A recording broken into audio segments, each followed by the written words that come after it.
Did you get into the Dopey and now you're wondering how to actually complete those 4 races this coming January?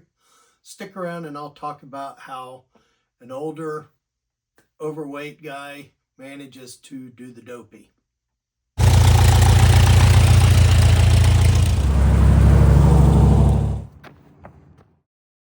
So I did a series of videos last year while I was sitting in a hotel room and posted them to YouTube, but goodness, they are a bit long-winded. So I'm going to try to do a more consolidated version of how to complete the Dopey.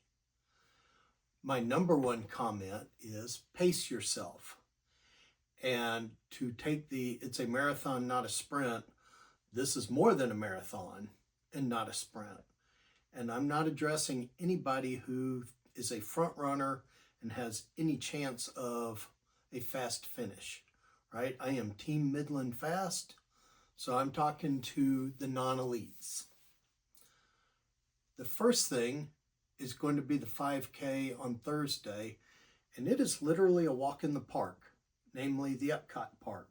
Not to make light of anyone for whom finishing a 5K is a feat in itself, but if you've signed up for the Dopey, hopefully finishing the 5K is not that big of an ordeal. So get up in the middle of the night, go walk around Epcot, stand in some of those long lines for photo ops, and then either go back to your room and take a nap or go get breakfast, spend a day in the park, have at it. But put almost no effort into the 5K. However, as with the other races, if you go to the parks later that day, don't get caught up in overly long lines and don't do too many steps, because your whole goal is to leave plenty in the tank for Sunday. The 10K is going to be primarily Epcot and Hollywood Studios, and the same thing applies almost as with the 5K of take a very easy pace. Do a run, walk, run, with the running being easy jogging.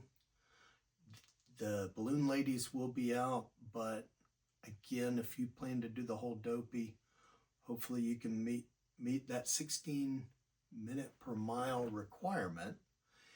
And even if you start at the back of the pack, as long as you don't dawdle too long, it shouldn't be an obstacle. Don't forget that timer starts when the balloon ladies cross the start line. So unless you are dead last start, you've got some built-in buffer for some photo ops. But go out, do the course, get some pictures, jog it and walk it, and again, be done with it. Go back to the room, get breakfast, go into the parks, and make it an easy day, because the next day is when it starts getting more real. Saturday morning is the half marathon. And unlike a lot of people, that is my favorite race of the weekend, because you get up, you head out of Epcot, you start going down the road to Ticket and Transportation Center, and you visit the Magic Kingdom. The Magic Kingdom is the halfway point. So think of it as 2 10Ks put together with a big break in the middle for the Magic Kingdom. And if you're like me, you go and enter Main Street USA and the Magic Kingdom, and if you're fast enough, it's still kind of dark and everything is lit up, the music is swelling around you. Just stop and take a look around, take it all in. Go and do a night picture in front of the castle and come out of Magic Kingdom, and then just take it easy, making your way back to Epcot. Again, if you haven't dawdled too much and you're not poking along too badly, you're going to be well ahead of the balloon ladies. So just do your mix of walking and running and get yourself back to the Epcot finish line. You've just done a half marathon. The sun's going to be up when you're done, if you're like me, and you're going to be hungry. Go get your breakfast. Do your post-race nutrition that I've talked about elsewhere, your mix of protein and carbs. And again, go hit the parks. I have hit the parks after all 3 of the shorter races in the past. Again, don't stand in a long line. That is, to me, my number one thing is don't stand in a long line, and moderate your visit for the day to limit your number of steps. And then head back to your resort or wherever you're staying Saturday evening, have your pre-race meal, your carb loading, whatever it is, and get some rest, because Sunday is the big kahuna. Sunday morning is your final battle here for finishing these races. And for other people that do costuming, the 5, the 10, the half, sure, costume. Sunday, oh heck no. Sunday is a slog. I don't want 26 miles of something chafing, of extra weight, something to hold, something to fuss with. None of that. It is shirt and shorts and sneakers. If you do the whole marathon in costume, more power to you. I'm just not going to do it. And hopefully you've moderated things those first 3 days to where you've got plenty of gas left in the tank on Sunday. And keep in mind, you're part way done with the Sunday marathon when you hit the halfway mark for the Dopey.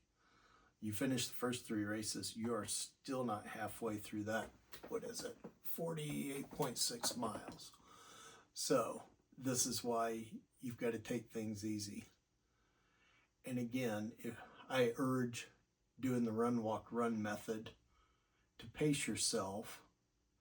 If you're like me, the sun will be up by the time you get to the Magic Kingdom on marathon day. With the old route, I always loved it. See the sun coming up over Space Mountain. Now they've got a different course, but spend your time in Magic Kingdom, get in the line for the castle shot. That's your main shot you want. And you can walk for a while. I strongly urge breaking up walking with some jogging and running, because it engages different muscle groups and will keep you from having some severe cramps later on. And if you get even the tiniest pebble in your shoe, stop and take it out so that you're not burning a hole in your foot with that. Do your hydration, do your fueling. That's a whole different video. And make it to the finish line and pick up all your medals. Now, the other thing that I'm going to throw in here is make sure you have at least 2 pair of sneakers for the Dopey. This is strictly for the races. Alternate them. That means 1 pair for the 5K and the half, and the other pair for the 10K and the full. And don't wear them for anything else. Have a whole different set of sneakers for walking around the parks, different set of sneakers for hanging out at the pool or in the resort, but have at least 2 pair of shoes, preferably 3, reserved for nothing but the races. That way the shoes have time to recover in between the races. And I've been there and done that. You don't want to do the same shoes back to back. So those are my main pieces of advice for getting through the Dopey. Pace yourself, have the different shoes. Don't wear anything that's going to chafe or give you problems on Sunday. And if you didn't hear it before, pace yourself. Make sure you got gas in the tank to finish.